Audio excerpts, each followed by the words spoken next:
Esta semana el tablero estratégico de Estados Unidos y ciertamente quizá también el del mundo se ha prendido de rojo con el viaje de la presidenta de la Cámara de Representantes, Nancy Pelosi, a Taiwán, una decisión que ha tensionado aún más una frágil relación entre lo que son las dos grandes superpotencias hoy por hoy en el sistema internacional. Recordándonos que además, más allá de lo que ocurre en Europa del Este con la invasión y la agresión continua rusa en territorio ucraniano, más allá del viaje del presidente Biden a Medio Oriente para buscar incidir sobre todo en Arabia Saudita para aumentar la producción de petróleo, para incidir en la inflación y en los costos de gasolina en Estados Unidos, es esta tensión estructural de fondo, China-Estados Unidos, la que domina y dominará el sistema internacional y las relaciones internacionales yendo para adelante. Pero este viaje de Nancy Pelosi también debería ser un recordatorio de que en México hay un tablero que está parpadeando de rojo, un tablero de oportunidad que lamentablemente no estamos aprovechando a cabalidad. Y me refiero a que precisamente en el marco de la visita de Pelosi a Taiwán, con la potencial espiral de degradación diplomática que esto puede generar entre Estados Unidos y China, con ya las señales que China ha enviado con respecto a cómo interpreta y cómo va a reaccionar ante esta visita, con las permanentes tensiones comerciales entre China y Estados Unidos, con el hecho de que la política de cero COVID en China sigue generando importantes disrupciones en las cadenas de valor y de producción y de proveeduría internacionales, con precisamente todo esto generando incertidumbre, preocupación en muchas empresas y corporaciones estadounidenses y globales que están repensando y recalibrando su presencia operativa en China y empezando a ver otros posibles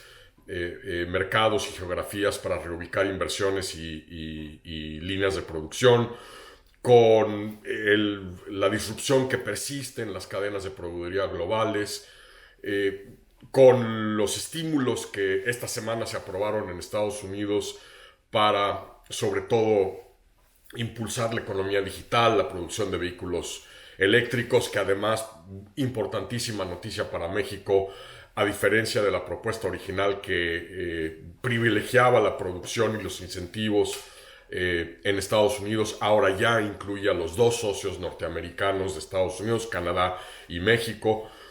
con el incremento en los precios de combustible. Todos estos factores deberían estar ayudando a que México capture niveles de inversión inéditos en la historia del país. Son de esas oportunidades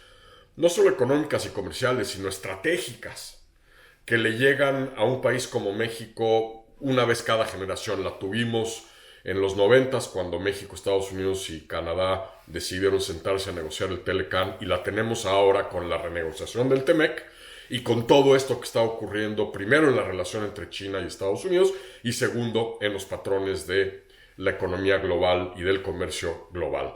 Y digo que no estamos aprovechando esta coyuntura porque si bien hemos ya visto algunos indicios de que algunas empresas están reubicando sus operaciones, sus inversiones en México, el potencial para que México pudiera capturar niveles de inversión inéditos no se está cumpliendo. Primero porque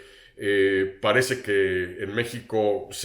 persistimos en vernos el ombligo con políticas públicas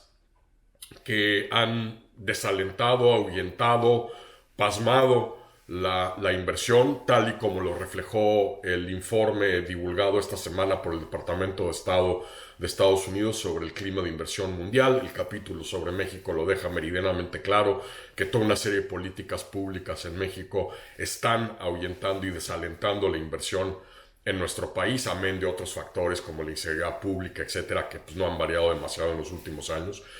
Pero lo que está ocurriendo es que con la mezcla de políticas públicas, con la nostalgia por el pasado como narrativa política desde el púlpito presidencial, con ahora la posibilidad de que México pueda tensar aún más la relación con Estados Unidos con respecto al TEMEC y al panel, que es al proceso de consultas que Estados Unidos ha solicitado previo a la instalación de un panel en materia de política energética.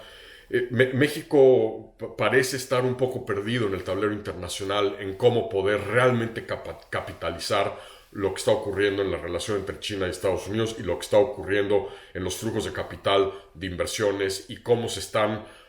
percibiendo las potenciales nuevas de plataformas regionales de producción, sobre todo al amparo de este TEMEC renegociado y sobre todo a la luz de este anuncio de esta semana pasada en Estados Unidos con respecto a los estímulos norteamericanos, México, Canadá y Estados Unidos, para automóviles eléctricos, para superconductores, para chips, etc. Y si además a esto le agregamos precisamente el capítulo de la litis que hay con Canadá y con Estados Unidos en materia de políticas energéticas, la enorme oportunidad perdida que tiene México de construir con sus dos socios norteamericanos un paradigma regional norteamericano de eficiencia, sustentabilidad, resiliencia, independencia energética, que va a ser un pilar fundamental no solo de la competitividad norteamericana en el siglo XXI, sino precisamente este recalibramiento de la relación de Estados Unidos con China, en donde si podemos realmente construir este paradigma singular, regional, de eficiencia, sustentabilidad, independencia, eficiencia energética norteamericana, realmente se convierte en un factor de atracción de inversión brutal que podría hacer del siglo XXI un verdadero siglo norteamericano, una verdadera era de fortaleza, competitividad y bienestar norteamericano compartido entre Canadá, México y Estados Unidos. Y esto es lo que me parece que al ver aquí en Washington pues, la creciente tensión entre China, el viaje Pelosi a Taiwán, todo lo que está ocurriendo con cómo las empresas estadounidenses están repensando sus operaciones en China, ver lo que está ocurriendo en México pues genera algo de desasosiego, porque realmente esta oportunidad que podríamos estar capitalizando para colocar a México como uno de los grandes motores de crecimiento mundial, pareciera que lo estamos dejando ir por la borda.